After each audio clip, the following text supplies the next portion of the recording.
Many of us dream of our perfect wedding, right down from the dress to the colors and the venue. All for what? The goal for most people in a relationship is to get to marriage. My Uncle Tom has always told me that when you get to a certain age, you shouldn't be dating for fun. You should really only be dating to marry. But what does that really mean? In this speech, I'm going to explain what marriage really is. Last semester, I took a course on marriage and family. In this course, I learned a lot about what marriage is and how it works. It was not what I expected at all when signing up for this class. It was not what I thought it would be. Now let's begin.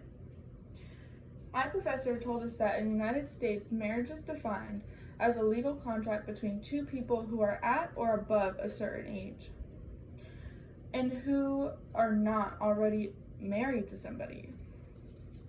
In some states, the age of consent varies, but this means that marriage has nothing to do with love under the law. Professor Dekow shared a story with us. Take it for example.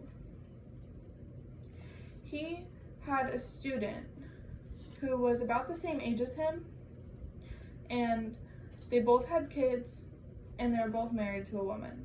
The only differences were that Professor was married and in love, and the student only was with them because they had a kid together and they weren't married.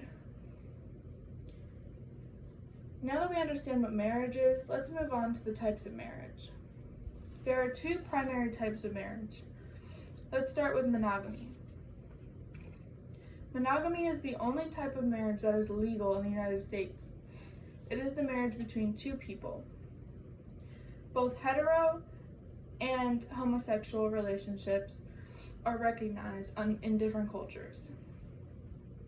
Monogamy is more prevalent in more industrialized nations. The second type of marriage is polygamy. Polygamy is not legal in the United States. It is the marriage of 3 or more people. Polygamy was forbidden in federal laws as a direct result of a Utah court ruling, Reynolds versus the United States. One of the main reasons that it was banned was because it has been associated with very poor treatment of women. To conclude, I'm going to review a few points. Marriage is defined as a legal contract. There are 2 types of marriage, but only monogamy is legal and recognized in the United States. Thank you for listening.